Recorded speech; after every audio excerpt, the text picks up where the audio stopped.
Ang kwento ni Tomby.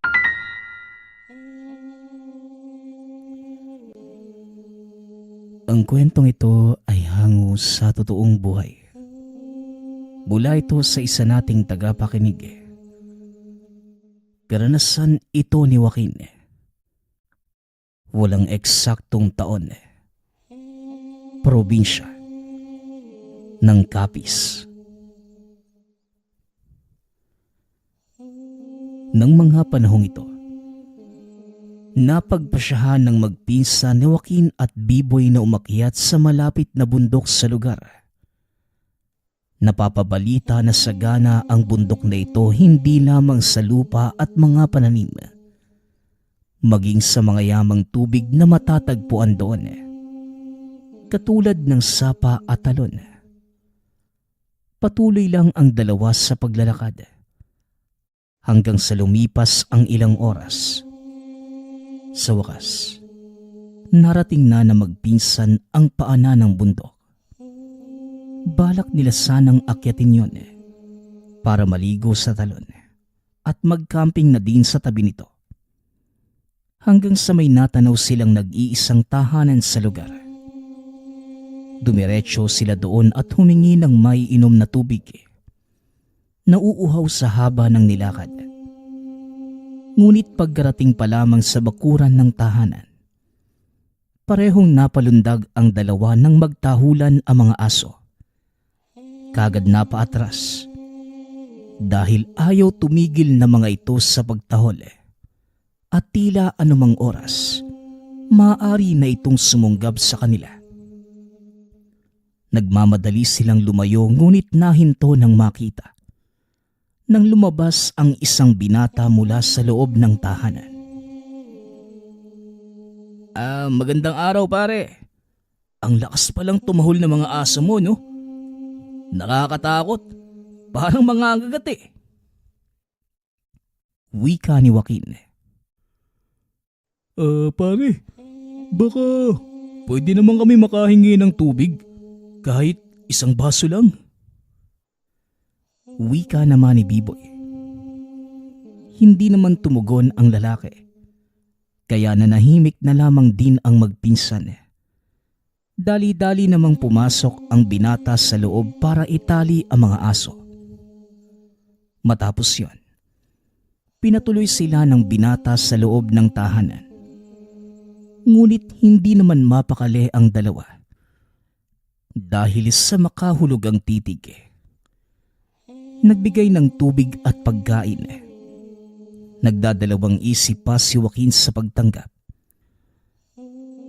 Insan, umalis na lang kaya tayo. Masama yung kutob ko sa lugar na to . Tumayo ka na dyan. Bulong ni Joaquin. Ano ba yan, Insan? Akala ko hihingi tayo ng tubig. Ayan na nagbigay na yung tao. May pagkain pa. Mamaya ka na nga mag-ingay. Gutom ako . Tugon ni Biboy. Nilantakan nito ang nakahain sa mesa. Napakamot na lamang ng ulo si Joaquin at hinayaan ng pinsan. Nagpunta ito sa sala kung nasan ang binata. Tahimik itong naghahasa ng mga patalim. Kaya sinamantala ni Joaquin ang pagkakataon na makita ang buong tahanan. Walang masyadong gamit. Halatang katutubo ang nasabing binata base sa pananamit. Wala itong pang-itaas na damit. Nakasuot lamang ng bahag at may telang nakatali sa ulo. Tawagin mo na lang akong Lakan. Ganadong-ganado sa pagkain yung kasama mo. Hindi ka ba nagugutom para tumayo lang dyan? Tanong ni Lakan. Tubig lang. Ako nga pala si Joaquin. Biboy naman yung pangalan ng kasama ko. Mag-isa lang ba kayo rito? Sa tahanang ito, oo. May mga kapatid ako doon sa kabila. Kayo, ano ba talaga ang sadya nyo sa lugar na ito? Akit lang sana kami ng bundok. Maliligo lang doon sa magandang talon na nababalitaan namin. Nagkataon kasi na walang magawa Kaya naisipan naming maglibang. Madami na kaming nasubukang bagay Pero yung pag-akyat sa bundok, ngayon pa lang. Pag-uusap ng dalawa. Natigilan sa paghasa sa patalim silakan. Nang madinig ang sinabi niyang yon, diretso itong napatitig sa binata. Tumayo pa silakan para harap-harapang titigan sa mata ang binata. Dahan-dahan namang napaatras si Joaquin. Pwede niyo namang akyatin ang bundok na yan. Pero wag sa mga oras na ito. Umuwi kayo kung gusto niyo pang mabuhay ng mahabang panahon. Tapos nang kumain ng kasama mo, lumakad na kayo. Wika nila Kan. Naguluhan si Joaquin. Magtatanong pa sana kaso lumabas ang binata at umalis. Iniwan sila sa tahanan. O pinsan, saan naman pupunta yun? Narinig kong nag-uusap kayo Anong mayroon? Tanong ni Biboy. Hindi ko rin alam minsan Tara na, dapat makarating tayo sa itaas ng bundok bago dumilim. Magtatayo pa tayo ng matutulugang barong-barong Tugon ni Joaquin. Binitbit nila ang mga gamit at saka dumiretso sa bundok. Nakarating sila sa tuktok bago lumubog ang araw. Dali-daling nagtayo ng masisilungan. Pagkatapos ay naghanda na ng hapunan. Makalipas ang ilang oras, sumapit din ang gabi. Magkaharap silang dalawa habang isa-isang inilalagay ang panggatong sa apoy. Malamig ang simoy ng hangin kaya kailangang mainitan. At isa pa, dagdag ilaw na rin sa paligid. Sinamahan na rin ng kwentuhan habang tumutungga ng dalang alak. Joaquin, sigurado ka bang walang importanteng sinabi yung binata kanina? Malay mo, pwede tayong tandaan habang nandito sa bundok. Wika ni Biboy. Hindi naman mahalaga yung sinabi niya Gusto pa nga tayong pauwiin. Hindi raw magandang mamundok sa panahon na to. Ewan, hindi ko rin siya maintindihan Tugon ni Joaquin. Sigurado ka lang Kasi balita ko, may kababalaghan na paminsan-minsang nangyayari sa lugar. Yung kaibigan kong nakapunta dito, meron siyang karanasan. Matagal na ring nangyari. Ang sabi niya, habang nagpapalipas sila ng gabi, may biglang umangit tapos binulabog yung barong-barong nila. Hindi naman nasira. Sadyang binabangga lang ng kung anong nilalang. Malaki daw. Nakakakilabot sa pakiramdam. Ilang oras silang tinakot Nawala rin naman pagkatapos dahil papasikat na yung araw. Pagsasalaysay ni Biboy. Ngunit hindi na ito pinansin ni Joaquin. Dahil sa katunayan, kwento lamang ang turing niya sa ganitong klaseng usapin. Maraming nadidinig ngunit wala namang aktwal na karanasan. Paglipas ng ilang sandali, pumasok na sila ng barong-barong at nagpahinga. Hindi nagtagal.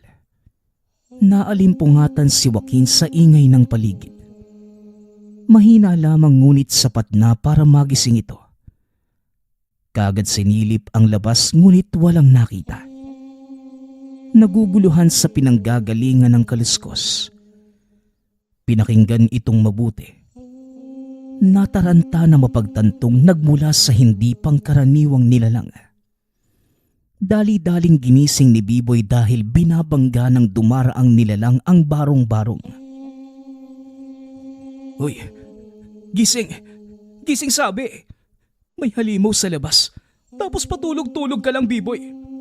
Hoy, sabing gising na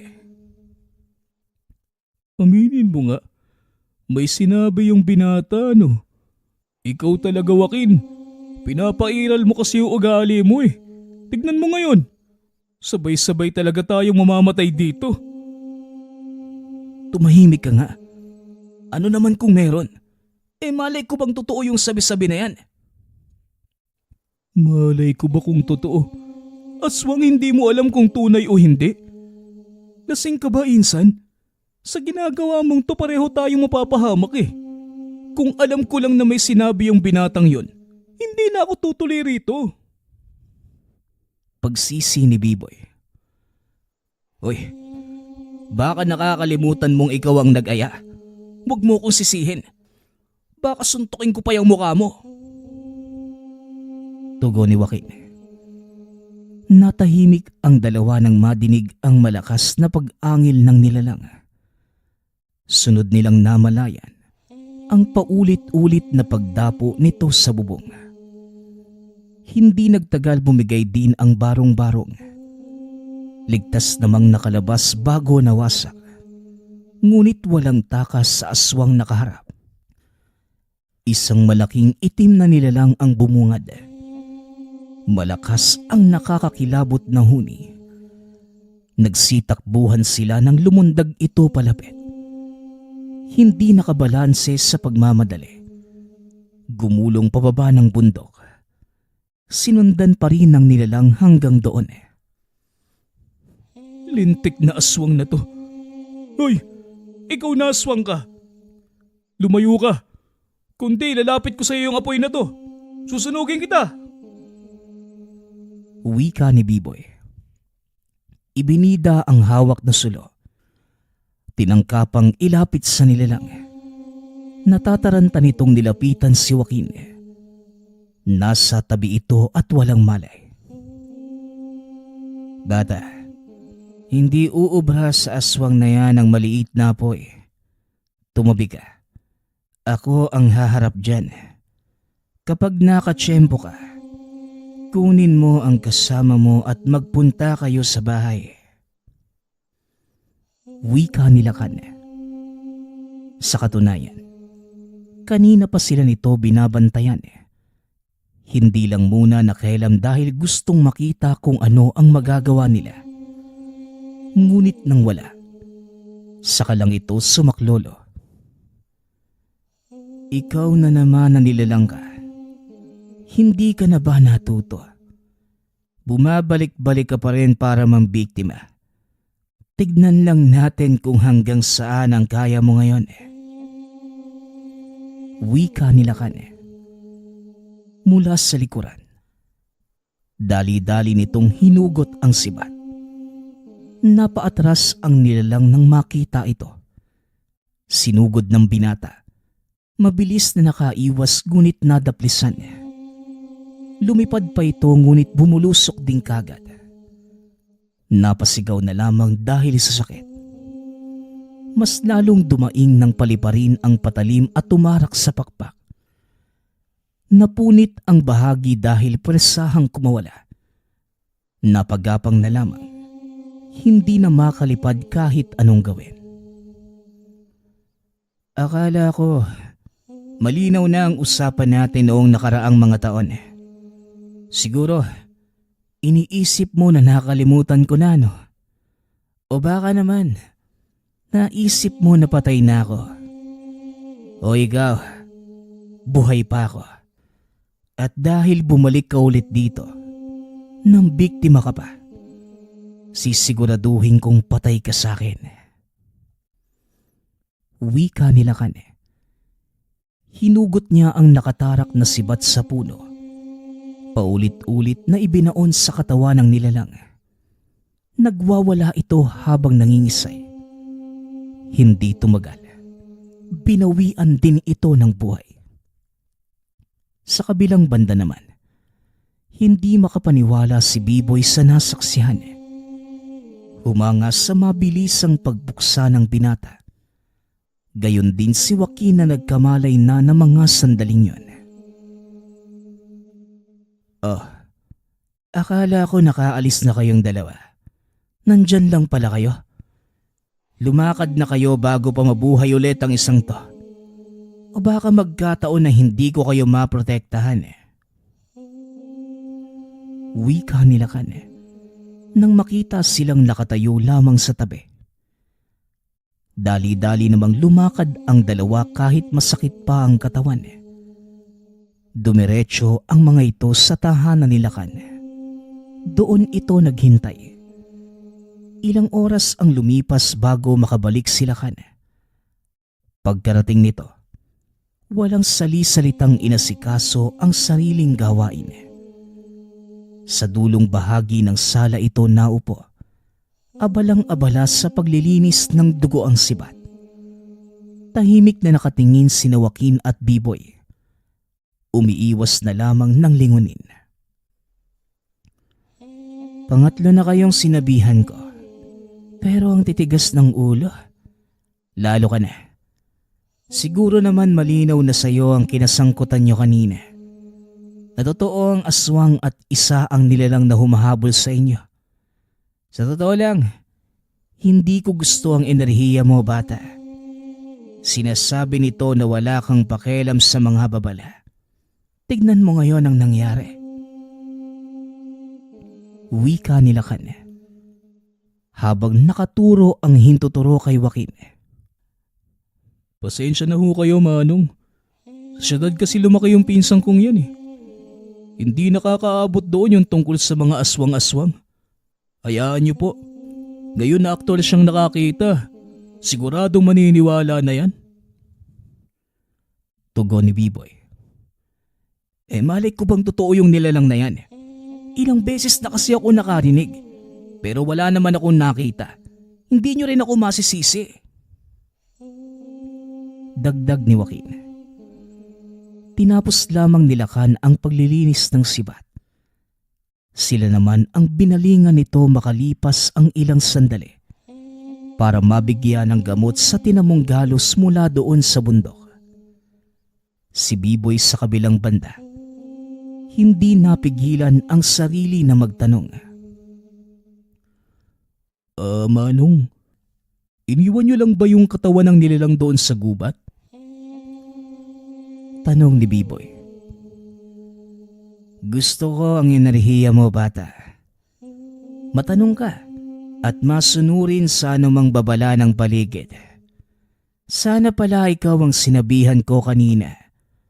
Kaso, sarap na sarap ka sa pagkain, kaya hindi kita inistorbo.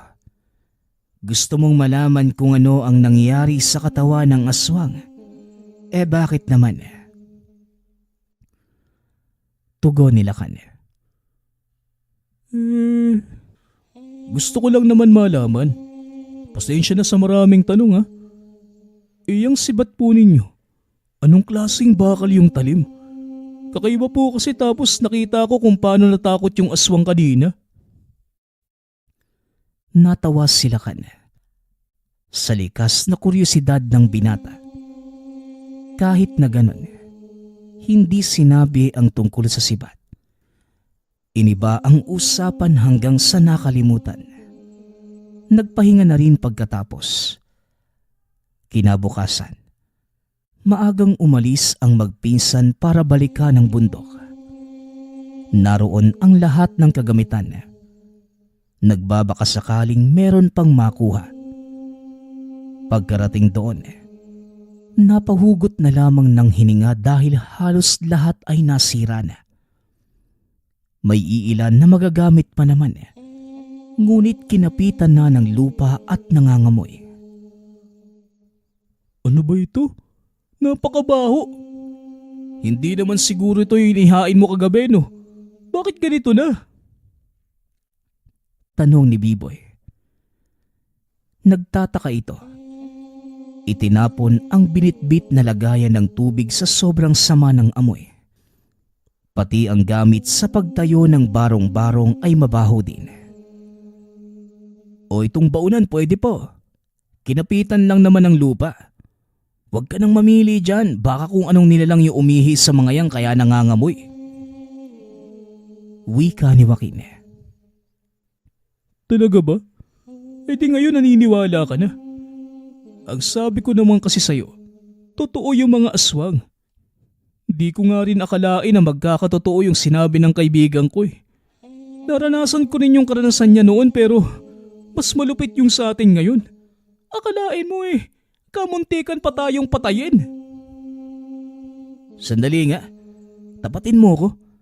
Kaya ba dito mo ako piniling pumunta kasi gusto mong malaman kung totoo ba o hindi yung karanasan ng kaibigan mo? Tanong ni Joaquin. Nag-aalangang tumango si Biboy. Mabilis na umilag ng tangkang bigwasan ni Joaquin. Ano ka ba? Oo na nga. Pasensya naman. Pero nakita mo yung ganda ng paligid doon sa tuktok. Hindi ba? Yun talaga yung pinakasadya ko rito. Huwag mo naman sanang masamain. Sinisisi mo pa ako kanina. Ikaw naman tong naglalagay sa atin sa kapahamakan una pa lang. Kung alam kong ganito, hindi na dapat ako sumama sa'yo. Ay sus, hindi raw sasama. Mas nauna ka pa ngang mag-impake kaysa sa akin. Ngut, bilisan mo na nga dyan. Kailangan nating bumalik bago mapansin nila na lumabas tayo. Wika ni Biboy. Bumaba sila ng bundok. Pagkarating sa tahanan ay sinalubong na masamang titig ni Lakan. Nagulat naman ang mga ito nang biglaang tumahol ang mga aso sa tabi. Walang sali-salitang sumunod nang pumasok ang binata. Hanggang sa natapos ang agahan, wala ni isang naglakas loob na mag-ingay. Nakaramdam ng biglaang pagkahiya. Buhat sa tingin ng binibigay ni Lakan sa kanila. Saka lamang nagsalita nang magtanong ito. Wala ba kayong balak na umuwi? Bumalik pa talaga kayo sa bundok? Ano? Kumuha rin kayo ng gamit mula roon. Kung ako sa inyo ay tapon nyo na yan. Bago pa may mangyaring masama sa inyo. Bakit naman Lakan? Gamit namin yun eh. Bagong bili ni Joaquin yung baunan. Mahal kaya nun? Tugon ni Biboy. Hindi Biboy.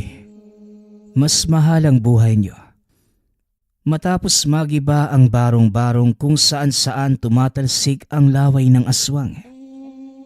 Pwede kayong mahawa at maging katulad nun. Yun ba ang gusto nyo? Pwede rin naman para kung balakin muli ninyong mamundok sa ibang lugar. Hindi na magpapakahirap sa paglalakad. Lilipad na lamang kayo. Pabirong wika ni Lakan. Alistong tumayo si Biboy. Itinapon sa labas ang baunang kinuha ni Joaquin. Hindi na rin umangal pa dahil natakot sa sinabi ng katutubong binata. Kaya naman pala ang sama ng amoy nun eh. Laway pala yun ng aswang. Napakabaho pala no? Siya nga pala Lakan. Pwede bang magpalipas ulit kami ng isang gabi? Gusto ko pa kasing maglibot sa buong paligid eh. Yun kasi talaga yung sadya namin dito. Wika ni Biboy. Ano ba Biboy? Halos mapahamak na nga tayo. Magpapalipas pa ulit tayo dito ng gabi. Dati ka bang anak ng kalabaw? Umuwi na tayo ngayon. Wala namang problema. Pero dapat makinig kayo sa akin. Dahil ayaw ko ng matitigas ang ulo. Opo, hindi naman po namin kayo susuwayin. Maraming salamat ha. Wika ni Biboy. Napailing na lamang si Joaquin. Wala ding nagawa dahil hindi kabisado ang daan pa uwi. Nagpalipas muli ng gabi ang dalawa. Sa puntong ito, nagdududa na sa pagkatao ni Lakan dahil may gawain itong hindi maintindihan. Lumalagok ito ng likido mula sa isang bote na merong kung ano-anong halaman at ugat. Pagkatapos, ilang oras itong nagsasambit ng mga kataga na hindi maunawaan. Sinugatan pa nito ang palad. Saka ipinatak sa talim ng sibat ang dugo. Biboy, masama yung kutob ko sa binatang yun. Paano kung may tinatago yung kademonyohan at binabalak tayong patayin? Kaya siya pumayag na magpalipas ulit tayo ng gabi Ang sabi ko naman kasi sa'yo, umuwi na tayo kanina pa eh. Wika ni Joaquin. Ano ka ba? Puro na lang kasamaan yung naiisip mo eh. Paano naman kung ibang bagay yung pinaghahandaan niya? Eh malay natin, para aswang pala yung ginagawa niya. Tugon ni B-Boy. Ano ba? Palagi mo na lang pinagtatanggol yung laka na yan ah. Para saan? Posible naman na masamang tao rin siya. Oo, sabihin nating tinulungan niya tayo. Pero paano kung itutulad din niya tayo doon sa pinatay niyang aswang? Sige nga, sagutin mo ko. Joaquin, masyado kang ano no? Eh kung masama siyang tao, eh di sana kagabi pa tayo tinuluyan. Halika na nga, matulog na tayo para wala ka nang maisip. Wika ni B-Boy. Ngunit hindi makatulog si Joaquin sa pag-aalala. Nababahala sa posibleng gawin ni Lakan sa kanila. Ilang beses itong sumilip. Walang nagbago. Nagdarasal pa rin ito. Habang tumatagal, hindi na mapakali. Kasunod na namalayan ang paglabas ng binatang katutubo. Bit-bit ang sibat. Kagad niyang ginising si B-Boy. Lumabas sila kan. Parang wala na sa sarili kaya dire-diretso yung lakad. Hindi nga sinara yung pintong dinaanan eh.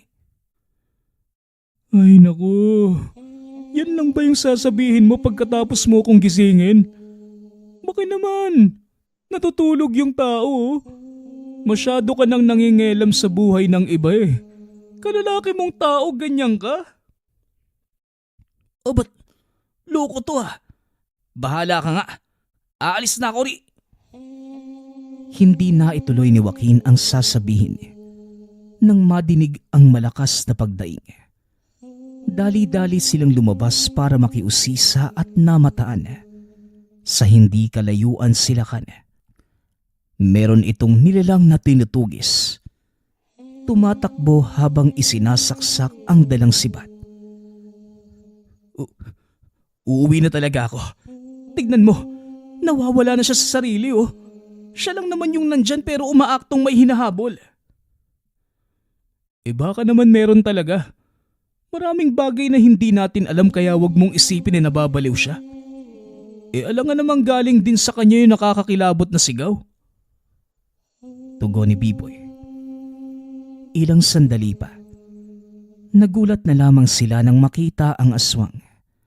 Sa pagkakataong to, hindi na nagbabalat kayong hayop kundi kawangis ng tao. Malaki ang pangangatawan kumpara kay Lakan.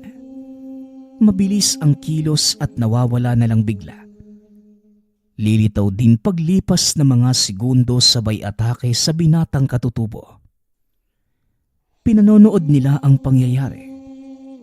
Nasaksihan ang lahat ng naganap mula sa kung paano kalmutin ng nilalang si Lakan hanggang sa kung paano paulit-ulit na natumba. Awang-awa sila sa binata na mga sandaling yon. Ngunit natatakot silang sumaklolo dahil wala rin naman silang alam sa pakikipaglaban lalo na't ibang elemento ang kaharap. Mahirap ding humingi ng tulong dahil walang kabahayang makikita sa lugar. Nagpatuloy lang ang sagupaan habang nanonood sina B-Boy at Joaquin. Maging sila ay hindi na maitago ang pag-aalala kay Lakan. Kanina pa ito nabubugbog. Tinatamaan palagi ng mga pag-atake. Hindi na napapansing lumalaban. Ano Joaquin? Tulungan na kaya natin si Lakan. Baka mamaya mamatay siya eh. May nakita akong itak sa kabakal sa kusina. Kunin natin. Kailangan na nating sumugod. Wika ni B-Boy. Tanga ka ba? Kung susugod ka, kamatayan mo na yun. Hindi ka talaga nag-iisip, B-Boy eh. Aswang nga yan. Pagpigil ni Joaquin. Ngunit dahil awang-awa si B-Boy kay Lakan sa kalagayan nito, hindi na alintana kung ano ang kahahantungan. Kumuha ito ng itak. Paglabas ay dumiretso sa pagsugod ngunit kagad bumalik nang lingunin ito ng aswang. Joaquin, hindi ko pala kaya. Nakakatakot eh. Kaya mo na yan, Lakan. Lumabang ka lang. Wika ni B-Boy. Abat, loko tong dalawang to ah. Magsipasok na nga lang kayo. Huwag kayong mangialam dito. Sigaw ni Lakan nang mapansin ang dalawa. Kagad namang sumunod sina B-Boy at Joaquin. Nang makabawi ng lakas si Lakan, siya naman ang umatake sa aswang. Ang kanina ay tanging paraan lamang para sukatin ang kakayahan ng kalaban. Nang tuluyang matansya ang galawan, dito na ito kumilos. Gamit ang makapangyarihang sibat, sunod-sunod itong sinaksak. Ilang beses palang hindi na matigil sa paghiyawang aswang. Umalingaw-ngaw ang ingay ng pagbagsak nito gawa ng malaki ang pangangatawan. Pinilit makawala sa mga atake. Subalit nawalan na ng hininga makalipas ang ilang sandali. Isang buntong hininga ang nahugot ni Lakan pagkatapos. Nang makabawi ng lakas, inasikaso ang paglibing sa katawan ng aswang. Paglipas pa ng ilang oras, sa tahanan na rin ang punta at sinalubong siya ni Joaquin at B-Boy. Natuwa naman si Lakan nang mapansin ang pag-aalala ng mga ito. Lakan, ayos lang po ba kayo? Teka, bakit parang wala naman kayong sugat? Nakita pa nga namin kung paano kakalmutin ang aswang na yun ah. Tapos, binabalibag pa kayo ng paulit-ulit. Kahit galos wala man lang, may kapangyarihan ka ba? Tanong ni B-Boy. Gulat na gulat ang magpinsa na wala man lang siyang natamong sugat. Wala akong kapangyarihan eh. Proteksyon lang ang meron. Siya nga pala. Akala ko nagkaliwanagan na tayo na hindi niyo ko susuwayan eh. Bakit kayo lumabas kanina? Pwede kayong madamay at mapahamak. Wika ni Lakan. Ito kasing si Joaquin ginising ako eh. Tapos napansin namin yung ingay sa labas. Ayun, ikaw pala yung inaatake ng aswang. Pero, paano ba talaga yun? Hindi man lang kayo nasugatan. Anong proteksyon nyo? Tanong ni B-Boy. Natawa na lamang si Lakan sa paggising ng kuryosidad ng binata. Muli niyang iniba ang usapan dahil hindi nais sagutin. Ayaw ipaalam sa iba ang proteksyon na meron siya. Ngunit muli itong bumalik sa pagtatanong. Lakan, palagi niyo bang ginagawa to kapag may taong nakakakita na aakyat dyan sa bundok? Gabi-gabi ba may aswang? Sunod-sunod kasi kayo napapasabak eh. Noong nakaraan tapos ngayon. Hindi naman palagian eh. Sadyang nagkataon na ngayon ang oras ng kanilang paghahanap ng biktima. Tungkol sa tanong mo kung palagi ko bang sinisita ang mga taong namumundok. Tuwing kapanahunan lamang ng aswang, iilan na rin ang grupong tinulungan ko para makaligtas sa nilalang. Katulad nyo, hindi sila nakinig. Palibhasa mga taong ayaw maniwala sa katotohanan. Hindi nabubuhay sa kwento lang ang ganitong halimaw. Kasabayan natin silang nabubuhay rito sa mundong ibabaw. Swerte lamang kung hindi ka mabiktima.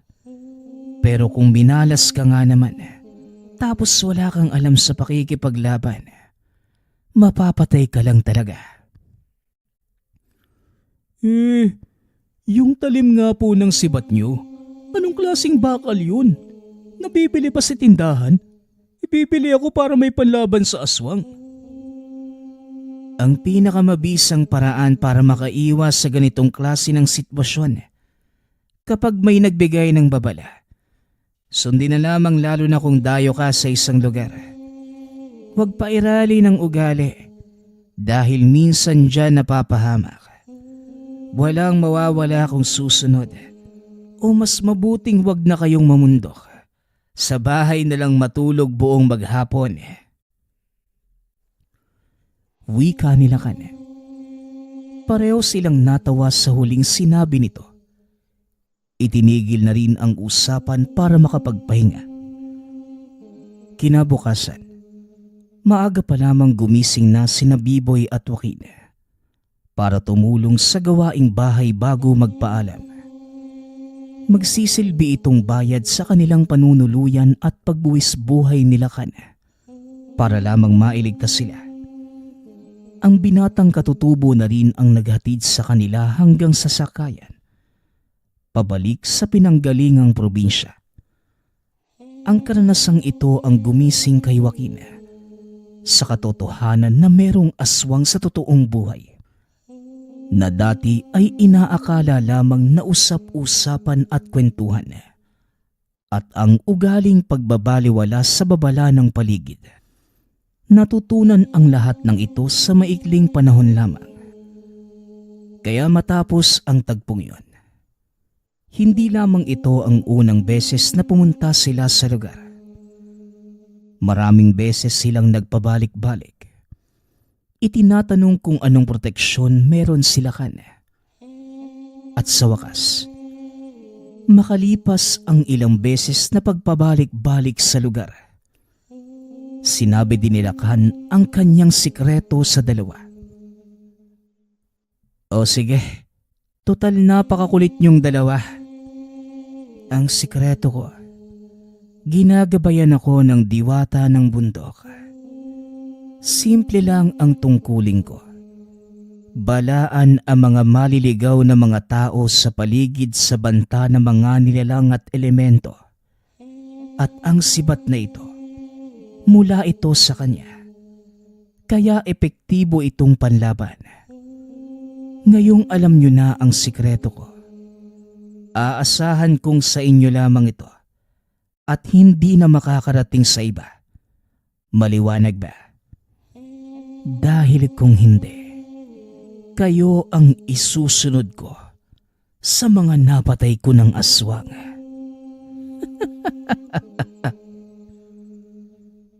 Wika nila kan. Natawa na lamang din ang dalawa sa sinabi nito. Nagpatuloy ang magandang samahan ng tatlo. Sobrang saya ng dalawa sa mga nalaman. Ngunit hindi lang sa usapin ng aswang napukaw ang kanilang atensyon. Nariyan din ang bagong kaalaman. May mga hindi ordinaryong taong nabubuhay sa mundo. Ibang-iba ang gawi kumpara sa mga nasa syudad. Walang pakialam sa ingay ng mundo. Walang pakialam sa mga nangyayari sa araw-araw na buhay na makamundong paraan. Ang tanging hangad lamang nila, gampanan ang misyon habang nandito sa mundo. Alam nila sa kanilang sarili na marami pang katulad ng binatang katutubong sila kan. Hindi lamang sa kabundukan, marami pang handang tumulong na kagaya nila kan, na merong espesyal na sandata at gabay ng diwata. Ang susunod nating kwento ay mula sa isa nating tagapakinig. Taong 2002, probinsya ng Leyte. Nang mga panahong ito, ilang linggong pinagbakasyon si Tuper ng amo sa opisina. Dahil sa sobrang sipag sa trabaho, kaya nang minsang humiling ng bakasyon ay kagad namang pinayagan. Naging masaya ang binata dahil pagkakataon na naman ito para magliwaliw sa buhay. Binata pa kaya ang mga magulang at kapatid lamang ang kasama. Sa ilang taong pagtatrabaho, nakapagpatayo na siya ng simpleng tahanan. Higit sa lahat, nakapagpundar ng isang sasakyan. Isang araw, muli niyang nakita ang matalik na kaibigan na tawagin na lang natin sa pangalang Gilbert. Kababata niya ito. Halos pareho sila ng pangarap sa buhay noong paslit pa lamang. Sa isang sikat na kainan sila nagkita. Dito niya nalaman na ang nagmamay-ari pala ng nasabing kainan ay si Gilbert. Kaya tuwang-tuwa siya sa natamasa nitong biyaya. Aba, big time ka na pala tol ah. Kumusta? May pamilya ka na ba? Grabe, napakayaman mo na. Natawa naman si Gilbert at nagsabing hindi pa naman ganun kayaman. Dahil nag-uumpisa pa lamang. May pamilya na at isa pa lamang ang anak. Marami silang pinag-usapan ng mga sandaling yon. Dahil sa ilang taong hindi pagkikita makaraang magtapos sa kolehiyo, naging abala silang dalawa sa kani-kanilang trabaho. Maya-maya lang, merong nabanggit si Gilbert. Siguradong matagal ka na nagtatrabaho sa opisina tol ano? Tiyak ako na may kotse ka na. Di ba, noong kolehiyo pa lang tayo, gusto nating mag-road trip kahit saang lugar. Kaso nga lang, wala pa tayong sasakyan eh. Pero ngayon meron na no. Ano tol? Tara sa susunod na araw. Dahil sa sinabi ng kaibigan, napangiti naman si Tupper. Biglang naalala na yun nga pala ang pinakagusto nilang gawin. Talaga tol? Gagawin natin yun sa mga susunod na araw? Masaya sana, kaso nga lang, baka mapabayaan mo yung negosyo mo ha? Libre pa talaga yung oras mo para mag-road trip? Napatango naman ang kaibigan at nagsabing naroon naman ang kapatid para mag-asikaso. Magkasosyo sila doon. Tsaka gusto rin muna nitong magliwaliw para mawala ang mga problema sa buhay. Kaya naman natanong niya kung ano ang problema ng kumpare. Maliit na bagay lang naman tol, tungkol sa buhay mag-asawa. Umaasa na mawawala siguro ang mga problema sa isipan kung makakalibot sa probinsya. Tol, siguradong kagaya ko eh, hindi mo pa nalilibot ang buong probinsya. Kahit pa nasasabing doon tayo lumaki, may mga lugar pa tayong hindi napupuntahan. Kahit liblib na lugar, baybayin na natin, basta maganda. Kaya ng mga sandaling yon, pinagkasunduan ng dalawa kung kailan ang araw ng pag-road trip.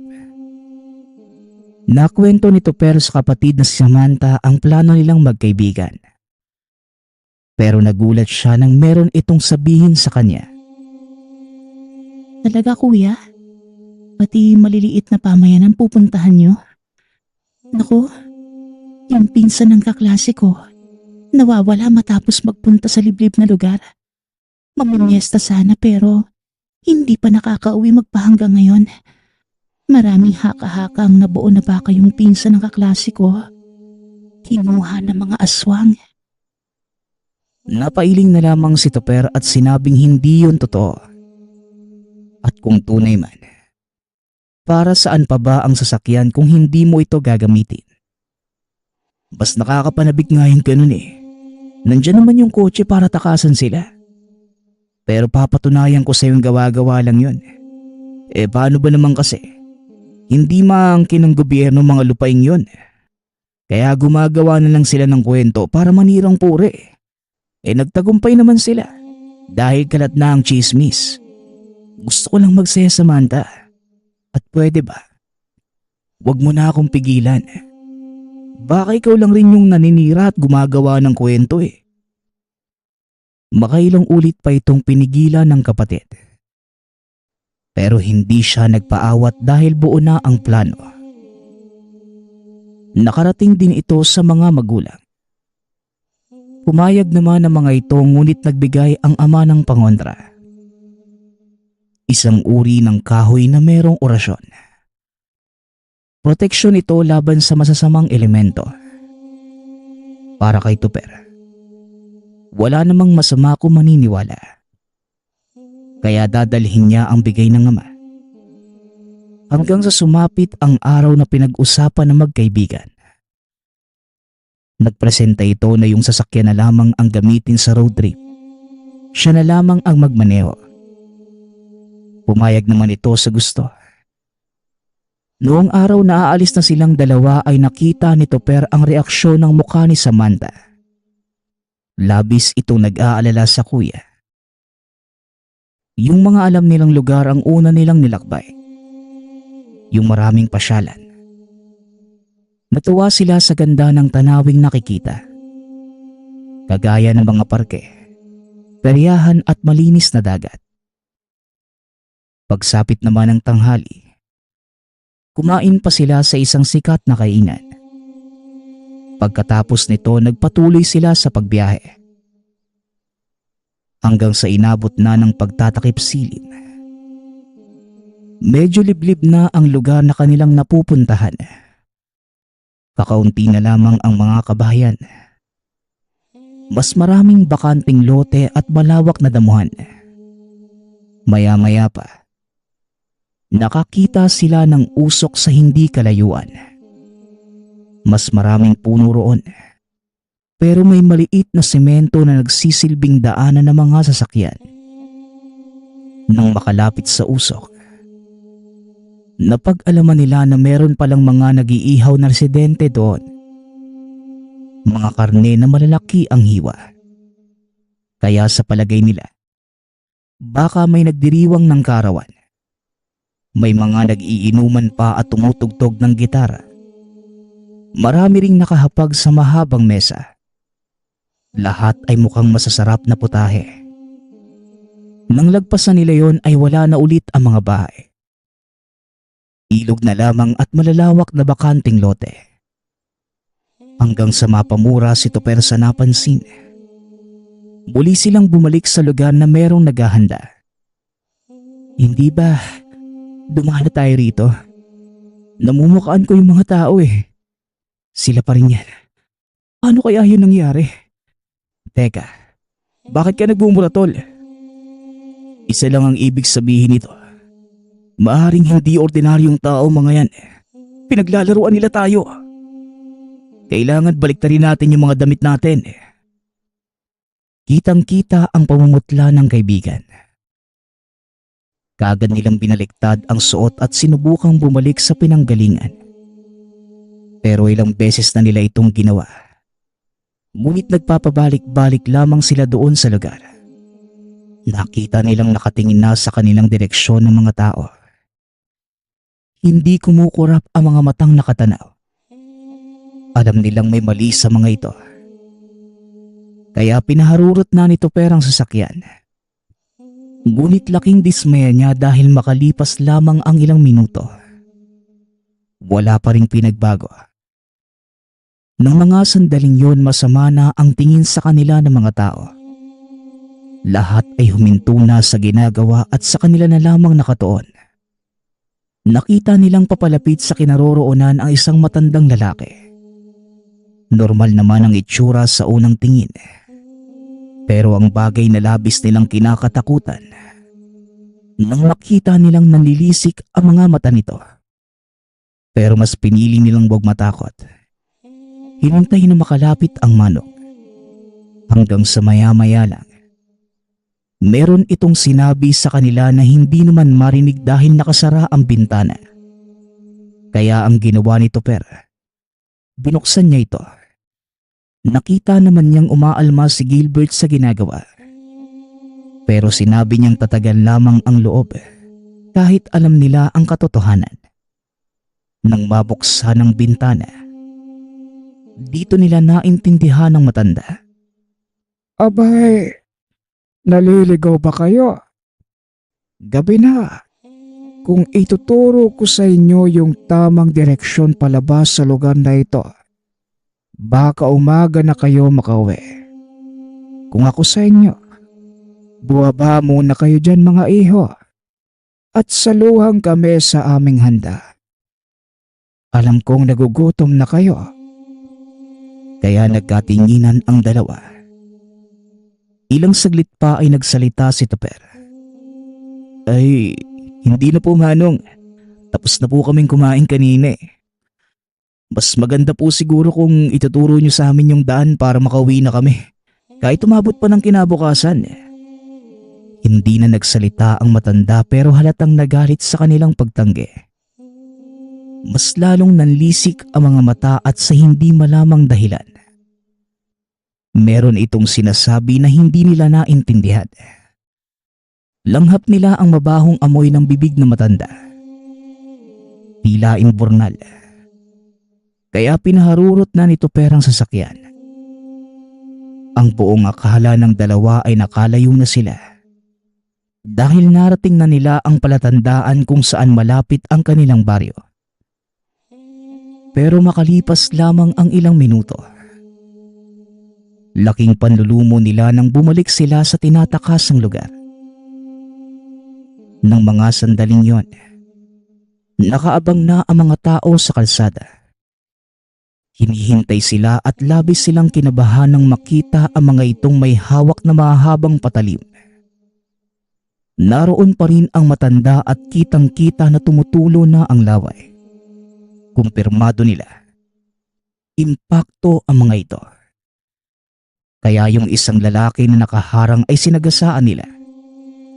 Subalit nagulat ang dalawa nang merong pumipigil sa sasakyan.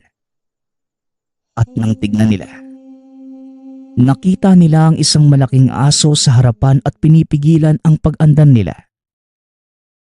Kahit tinaasan na ni Tupper ang metro, hindi pa din makaabante at tila may nakaharang na pader. Sobrang lakas ng nilalang na nasa harapan. Samantalang yung mga tao sa lugar, pilit binubuksan ang pintuan ng sasakyan hanggang sa tuluyan na itong masira at mabuksan. Hinawakan sila isa-isa at hindi na pumalag. Sumunod na lamang sa mga ito. Kinulong sila sa isang mabaho at maruming bodega. Sigaw ng sigaw ang dalawa lalo't nakita nilang may bahid ng dugo ang lugar. Isang indikasyong dito sinasagawa ang pagkakatay sa mga biktima. Nagmakaawa pa si Tupper. Pero tinawanan lang siya ng isang lalaki habang nagsasabing, Sa oras na pumasok kayo dito sa teritoryo, at lalo na kapag nakursunodahan namin, alam niyo na ang mangyayari. dahil sa narinig, lalo silang nagsisigaw at halos mapaos na ang lalamunan. Humahagulgol na rin si Gilbert lalo't meron siyang maiiwang pamilya kapag nawala siya. Lumipas ang ilang araw at ilang gabi. Pinagtsatsagaan nilang kainin yung mga pagkaing binibigay sa kanila. Kahit mukha itong pangkaraniwang pagkain, alam nila kung saan galing ito. Nalalasahan nila na ubod ng lansa.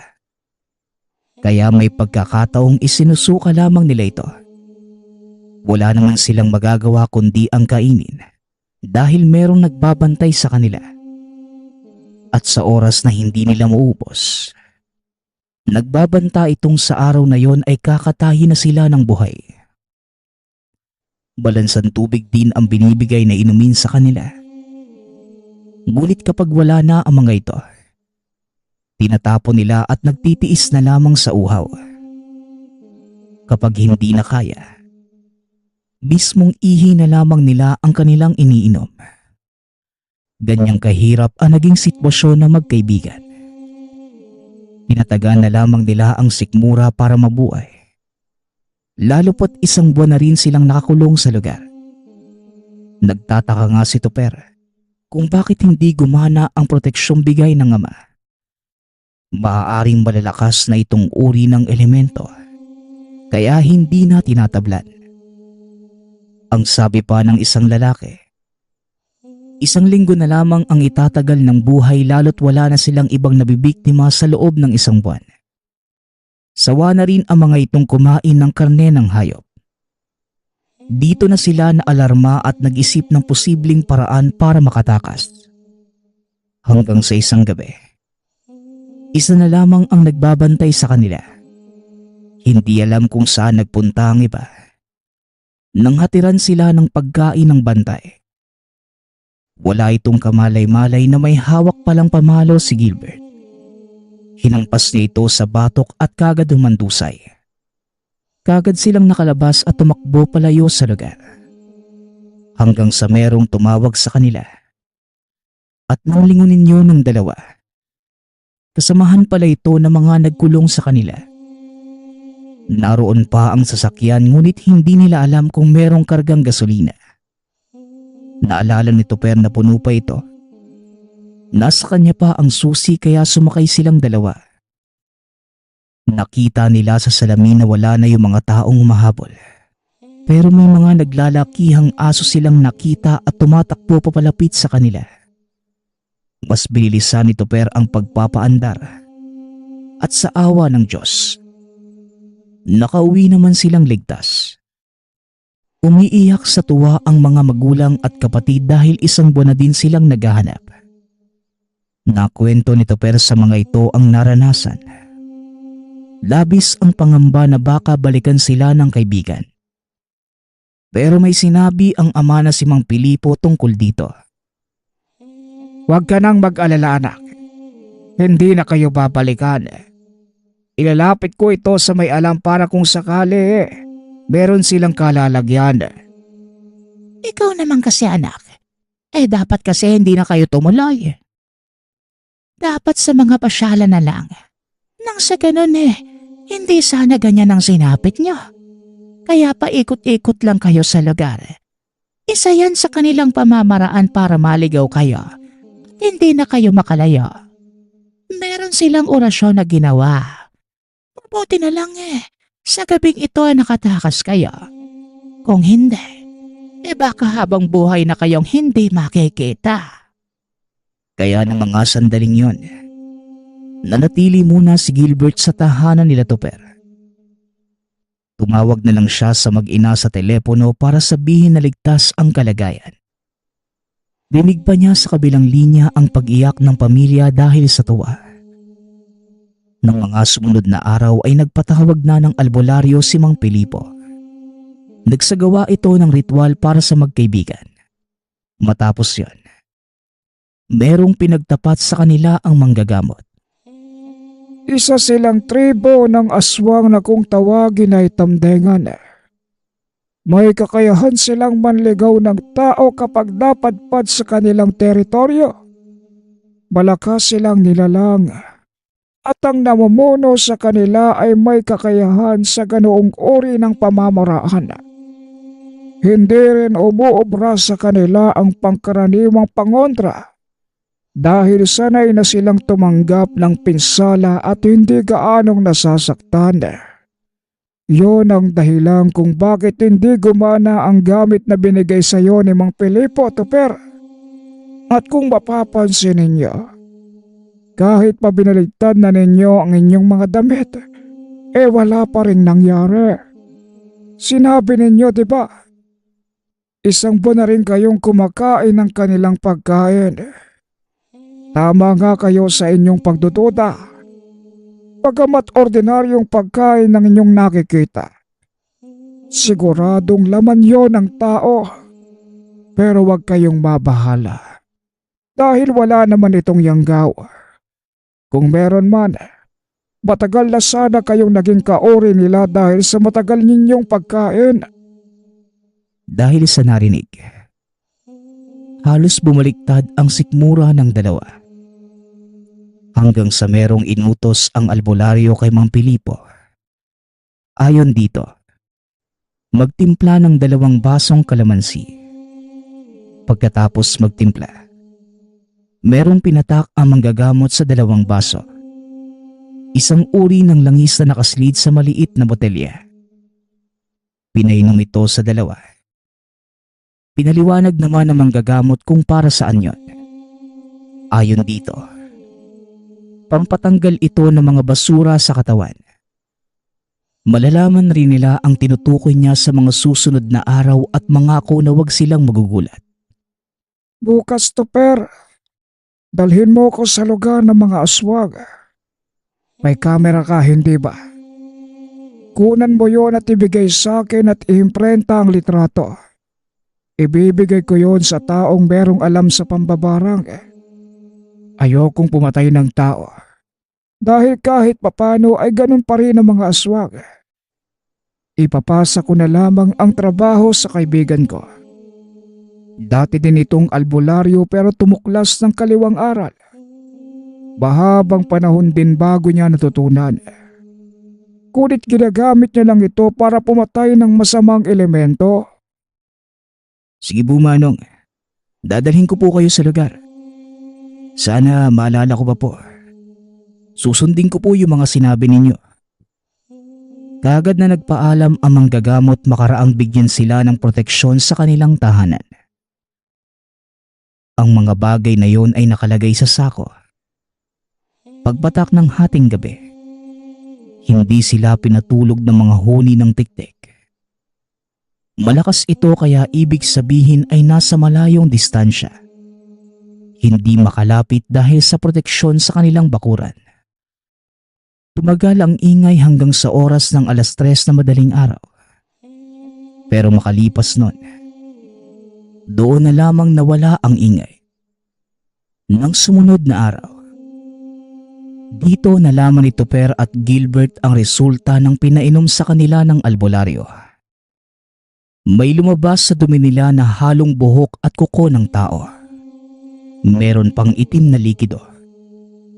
Kaya pala may mga pagkakataong sumasakit ang tiyan. Ito ang dahilan at nalinis na ang kanilang sikmura. Naipon ang dumi ng pagkaing bigay ng mga nagkulong sa kanila. Bagamat nang ilabot ng masilayan yon, nagpapasalamat pa rin sila dahil wala itong laway ng aswang. Makaraan ng ilang oras ay dumating na ang albularyo. Nakauwi na si Gilbert na mga panahong yon. Sinundo ito na mag-ina sa bahay nila Tupper. Ayon sa manggagamot, ligtas na ang lalaki sa banta ng kapahamakan. Meron itong binigay na pangontra na ilalagay sa tirahan ng kaibigan. Samantala, sakay ng kotse ay sinama ni Tupper sa lugar ang matanda. Inaabot ng hapon bago makarating doon. Hindi na sila dumaan sa harapan ng mga kabahayan. At sa halip, nasa malayong distansya na lamang sila. Isa itong magandang pwesto para sa pagkuha ng litrato. Matapos ay umuwi na sila. Pinaimprenta niya ang nasabing larawan at binigay sa manggagamot. O siya Tupper, uuwi na ako. Malalaman niyo ang resulta pagkatapos ng 1 buwan. Mapapalatag na ang kalooban ninyo. Makaraan ng 1 buwan, nabalitaan ni Tupper sa manggagamot na sunod-sunod na ang pagkamatay ng mga tao doon sa lugar. Dinadapuan isa-isa ng malubhang karamdaman. Namangha siya dahil napakalalim pala ng karunungan ng kaibigan ng albularyo pagdating sa ganitong aspeto. Para mga buhok sa ulo na unti-unting nalalagas ang tribo ng mga aswang. Kahit 1 buwan nang lumiban si Tupper sa kumpanyang pinapasukan dahil sa nangyaring insidente. Naunawaan pa rin siya ng amo dahil malapit siya sa taong ito. Pero hindi pa rin niya sinabi ang katotohanan. Ang trahedyang nangyari dahil sa simpleng pagro-road trip sa delikadong lugar. Nagpapasalamat nga pala ako sa lahat ng sumusuporta sa ating channel. Nawa ay patuloy niyong suportahan at pakinggan ang ating mga kwento. Hanggang sa muling pakikinig. Paalam.